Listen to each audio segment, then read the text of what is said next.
Good morning बच्चों। ये है आपकी किताब हिंदी व्याकरण, है ना। आज से हम हिंदी व्याकरण भी पढ़ना शुरू करेंगे। पहला पाठ है भाषा एवं व्याकरण। तो आप पिछली कक्षाओं में पढ़ चुके हैं भाषा के बारे में और व्याकरण के बारे में। भाषा किसे कहते हैं? तो अपने अभिव्यक्ति का माध्यम जो होता है जिससे हम अपने भाव प्रकट करते हैं, है ना, अपनी बातों को कहना चाहते हैं, अपने मन की इच्छाओं को बताना चाहते हैं, है ना, उसको हम क्या कहते हैं? भाषा कहते हैं। और भाषा के कुल 3 रूप होते हैं। कितने प्रकार के होते हैं? 3 रूप होते हैं, 3 प्रकार के होते हैं। मौखिक भाषा, लिखित भाषा और सांकेतिक भाषा।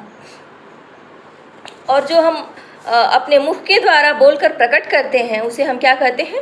मौखिक भाषा। लिखित भाषा जो हम लिखकर प्रकट करते हैं अपने भाव और विचार को, उसे हम क्या कहते हैं? लिखित भाषा। और जो संकेत के माध्यम से व्यक्त किया जाता है, जैसे कि रेलवे गार्ड द्वारा हरी झंडी दिखाना, लाल हरी बत्ती का प्रयोग, ये सब सांकेतिक माध्यम से जहाँ पर प्रयोग किया जाता है वहाँ सांकेतिक भाषा कहते हैं उसे। ठीक है। अब देखिए बोली। एक सीमित क्षेत्र में जो भाषा बोली जाती है, जैसे भोजपुरी हो गया, ब्रज हो गया, मगही हो गया, हरियाणवी हो गया, अवधी हो गया, ये सब क्या है? बोली है। ये एक सीमित क्षेत्र में बोली जाती है ना। अब हो गया उपभाषा, जो एक बड़े भूभाग में बोली जाती है, बड़े प्रांत में बोली जाती है, उसे हम क्या कहते हैं? उपभाषा कहते हैं, है ना। उपभाषा में लघु कथा, कहानी और साहित्यिक रचनाएं भी लिखी जाती हैं। ठीक है बच्चों। तो संविधान के 343वें अनुच्छेद के अनुसार संघ की भाषा हिंदी और लिपि देवनागरी है। लिपि किसे कहते हैं? तो लिपि उसे कहते हैं जहाँ पर ध्वनि के द्वारा संकेतों को हम लिखते हैं, है ना। किसे कहते हैं? लिखने की एक पद्धति होती है जिसमें हम लिपि का प्रयोग करते हैं। हम कह सकते हैं कि ध्वनियों को लिखित रूप देने के लिए जो निर्धारित चिन्ह होते हैं उनकी व्यवस्था को हम क्या कहते हैं? लिपि कहते हैं। ठीक है। और मानक भाषा किसे कहते हैं? स्टैंडर्ड लैंग्वेज किसे कहते हैं? विद्वानों द्वारा जो भाषा शुद्ध मानी जाती है उसे हम क्या कहते हैं?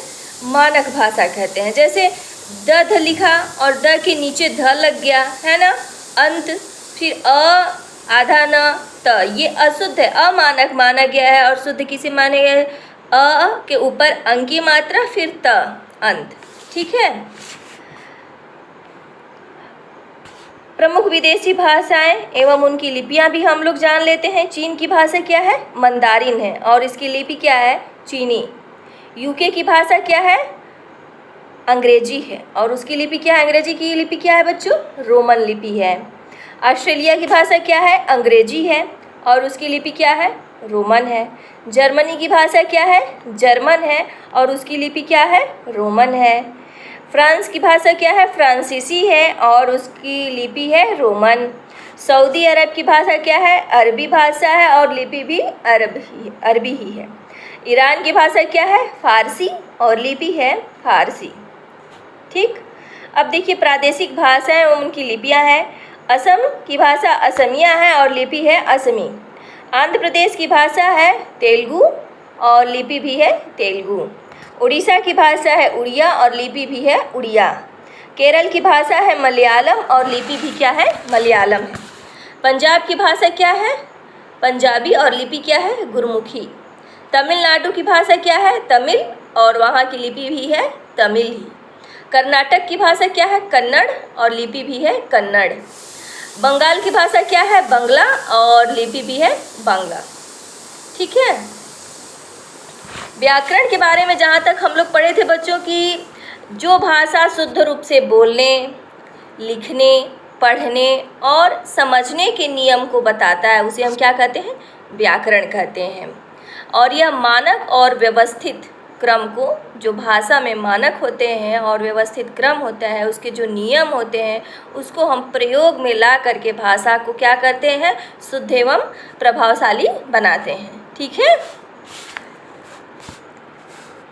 तो बच्चों इतना आप लोगों ने समझा, क्योंकि भाषा के बारे में हम लोग पहले से पढ़ चुके थे कि भाषा जिसके माध्यम से हम अपने विचारों को व्यक्त करते हैं, भावों को बताते हैं, तो उसे हम भाषा कहते हैं। भाषा के 3 रूप होते हैं, है ना। मौखिक भाषा जिसमें हम बोलकर अपने भावों को प्रकट करते हैं, लिखित भाषा जिसमें हम लिखकर अपने भावों को प्रकट करते हैं, और सांकेतिक भाषा जिसमें संकेतों के माध्यम से अपने भावों को प्रकट किया जाता है, वहाँ पर सांकेतिक भाषा होता है। ठीक है।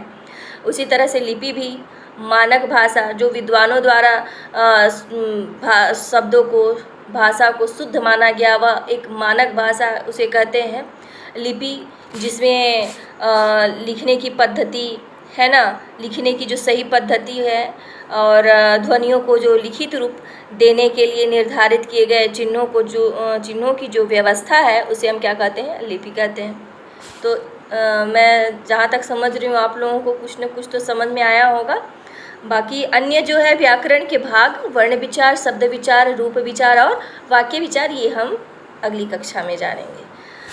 और आप अपने अभ्यास कार्य में से 1, 2, 3, 4, 5 पाँचों आप कर सकते हैं। ठीक है, क्योंकि आप कक्षा 3 से ही आप लगातार पढ़ते आ रहे हैं भाषा, व्याकरण। तो आप इसे, मैं जहाँ तक समझती हूँ कि आप इसे कर लेंगे, आप इसे पूरा कीजिए। ठीक है, धन्यवाद।